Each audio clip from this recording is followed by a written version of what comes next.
Hey, what is up, guys? It's Rowan with AWM Water Features, and behind me you can see a waterfall and an interesting wetland filter that involves fountains.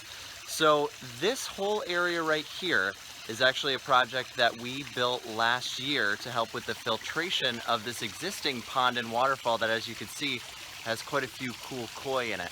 So the issue that these folks were having was one that we don't typically run into as much, um, where rather than having algae issues as a result of having too much sun on the pond, these folks have complete tree cover over the entire thing, which in their case meant they ended up with a lot of debris in the pond, which in and of itself can contribute to algae because that debris will break down and release nutrients into the water that something has to absorb, and a lot of times the algae will come in and be that source of absorbing those nutrients.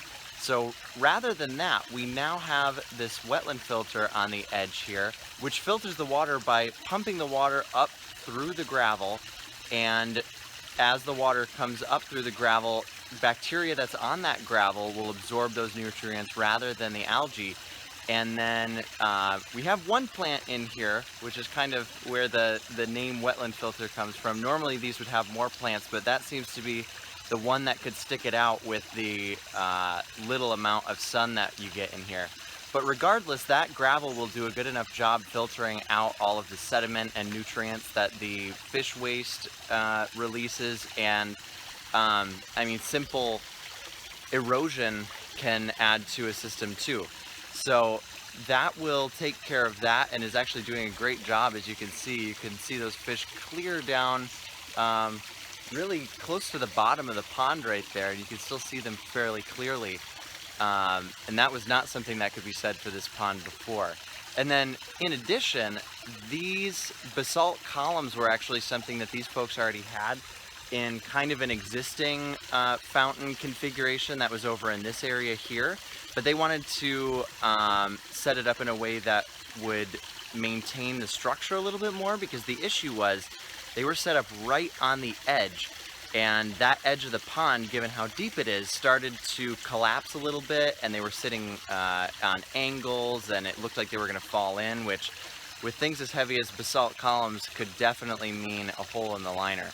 So what we did was we ran pipes through that gravel that's in the wetland filter, and that pretty much provided the perfect staging area for setting these guys up in a way that they'll actually be able to stay and not shift over time as much. And actually you can't see it here, but just to provide that extra little bit of stability, we took the top piece of an aqua block and cut holes through it for the pipes to go through, and then staged them all on top of that so that they're all on one even surface. So this is something that should be sticking around and working for a very long time for these folks, and on top of that, just looks great in the meantime. So I hope you guys enjoyed that. I hope you guys enjoyed the time lapse of that actually being built, and I also hope you guys enjoy the kind of glamour shots that I'm out here to film today. Also, one thing that's worth mentioning, you can see got a bottle of beneficial bacteria and algicide there. I'm actually out here doing maintenance on top of being out here to do the filming for the end of the time lapse. So people don't necessarily realize that our maintenance area extends all the way out to the lake shore. We're actually, this is in Spring Lake here, but we do maintenance in Holland, Grand Haven. I think we even have one in Muskegon, if I'm not mistaken. So if any of you are watching from the lakeshore and need spring cleanings, need regular maintenance or anything like that, we're actually already out in this area on either a weekly or bi-weekly basis. So definitely be sure to hit us up if that's something that you need.